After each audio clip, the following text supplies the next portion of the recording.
그리고 제가 작년에 모의고사 문항 출제한 거랑 작년에 실제로 문제에 출제되었던 것 중에 적중된 문제를 꼽아서 여러분들한테 간단하게 보여드릴 겸, 그리고 제가 문제를 어떤 식으로 출제를 하는지도 여러분들이 좀 파악을 하면 도움이 될 것 같아서 저쪽에 앞쪽에 있는 거는 기출문제 출제가 된 거고요. 이쪽에 문제 출제 적중, 모의고사 문제 출제 적중이라고 되어 있는 거는 제가 작년에 출제한 내용입니다. 그래서 22년에 출제된 A형 2번 문제가 영양교육 과목 내용 중에 매체 선정하는 기준에 대한 내용이었거든요. 그래서 저도 작년에 모의고사에 서술형 8번 문제에 이제 어시어 모형에 대한 내용을 넣으면서 이제 매체를 검토하는 기준에 대한 내용을 넣었어요. 그래서 이런 저도 문제 유형 동일하게 지문 넣고요, 작성 방법 넣고요. 그렇게 해서 실제 시험처럼 여러분들이 그거를 체감할 수 있도록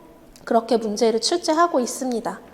그리고 22년에 출제된 A형 3번 문제에 효소 내용 나오면서 폴리페놀라제 내용이 나왔었는데 저도 작년에 사과에 대한 대화문 내용을 보면서 이제 효소에 대한 내용을 넣었고요. 지금 A형 3번에서 출제되었을 때는 이 효소에 대한 내용이 기입형 문제였어요. 근데 저는 작년에 서술형 문제에 출제를 했었기 때문에 폴리페놀라제에 대한 내용과 함께 뭐 효소적인 갈변을 어떻게 하면 예방할 수 있는지 뭐 이런 것들도 같이 답안으로 작성을 하게끔 해서 내용 정리를 할 때 같이 한번 이론 개념 정리를 한 적이 있습니다.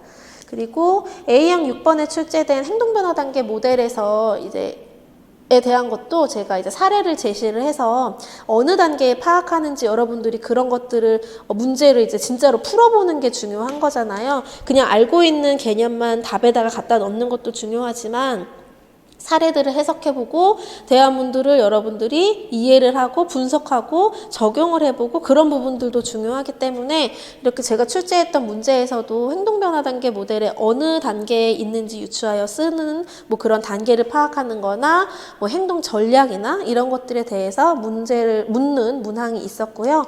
그리고 A형 9번 문제는 영양학 과목이었는데 구리에 대한 내용이 있었어요. 그래서 저도 구리가 철분 대사에 어떻게 관여하는지에 대해서 물었던 문제가 작년에 있었습니다.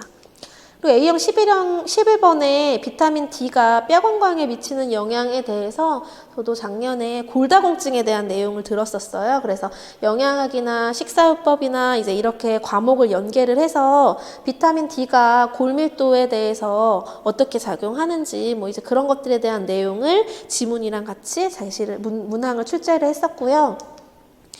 B형 문항에서는 식품학에서 레닌 첨가했을 때 응고 기전에 대한 문제가 B형 4번 문제에 나왔죠. 저도 작년에 우유가 응고되는 거에 대해서 산 첨가했을 때에 대한 응고 기전이랑 레닌 첨가했을 때의 응고 기전을 둘 다 비교하기 위해서 이렇게 문제에다가 녹여낸 적이 있고요. 그리고 B형 5번에 출제됐던 영양 판정에서는 영양 섭취 기준이 20년에 개정된 거에 대한 내용 중에 CDRR이라고 하는 개념이 나왔었는데 저도 CDRR 뿐만 아니라 개정된 내용 중에 뭐 지방에 대해서 리놀레산이랑 리놀렌산의 기준이 신선된 것이라던가 그런 부분들을 다뤘었습니다.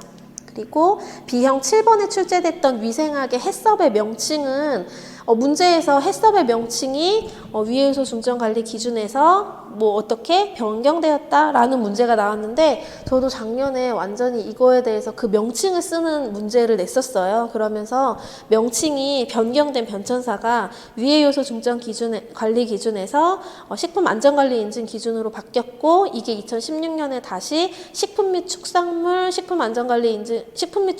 안전관리 인증 기준으로 이름이 식품이랑 축산물을 통합해서 명칭이 변경되었다라는 내용을 강의한 적이 있거든요. 그래서 그거에 대한 명칭이 딱 문제에 나와가지고 아마 작년에 모의고사를 들었던 분들이라면 조금 도움이 됐을 것으로 생각이 됩니다.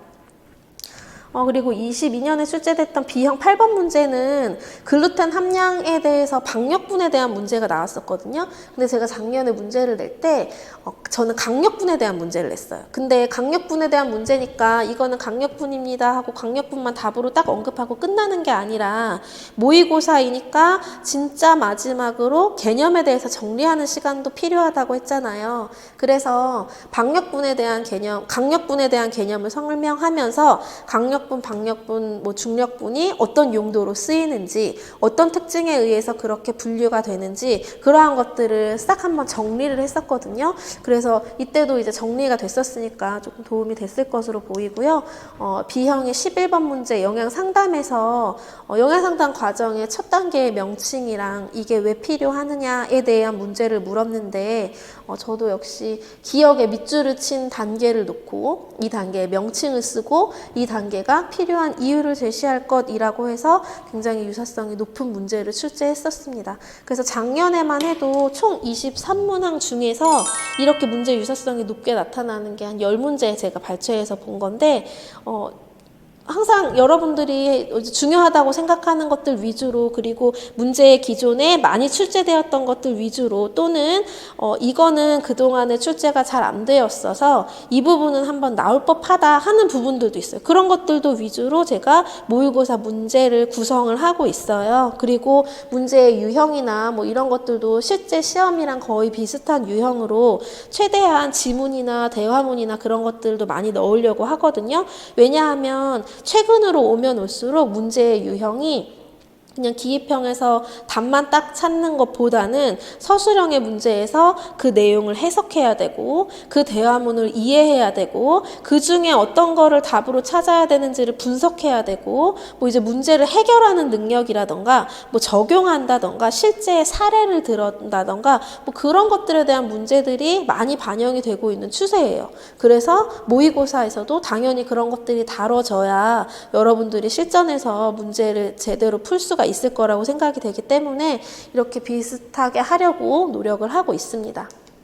그리고 여러분들이 질문하실 때는요, 수강생이든 아니면 수강생이 아니라고 한다면 이제 수업에 관련돼서 그런 내용들에 대해서 채널에 추가를 하셔서 저한테 질문을 해주시면 이게 카톡에서 하는 거랑 동일한 시스템이다 보니까 여러분들도 핸드폰으로 해서 작업을 하기가 조금 익숙하실 거예요. 문자를 쓰는 것도 그렇고 하다가 사진을 찍어서 하는 것도 그냥 책에서 사진 부분 찍어가지고 저한테 바로 업로드가 될 수가 있어서요. 그렇게 해서 해주시면 저도 핸드폰에 깔려있는 앱에 이게 뭐가 질문이 오면 알람이 떠요. 그래서 바로바로 확인을 할 수가 있어서 제가 여러분들한테 조금 더 빨리 피드백을 해드리기 위해서 이렇게 운영을 하는 거고요. 온라인 홈페이지에 Q&A에 남겨주셔도 괜찮아요. 근데 주말이라던가 제가 컴퓨터를 사용하지 못하는 상황에서 약간의 시간이 걸릴 수 있기 때문에 그것보다는 채널로 질문을 주시면 제가 더 빠르게 답변을 드리겠습니다 라는 취지이고요. 채널에는 꼭 질의응답뿐만 아니라 TO가 얼마나 하는지 인원 이번에 올해 공고 인원이라던가 아니면 그 밖에 공지사항이라던가 또는 여러분들이랑 같이 어떤 내용, 영양교사와 관련된 내용에 대해서 논의하고 싶은 사안이라던가 그런 것들이 업로드 될 수 있으니까 여러분들이 추가하셔서 좀 편하게 활용을 하셨으면 좋겠습니다. 여기까지 해서 모의고사 강의 계획 안내를 마치겠습니다.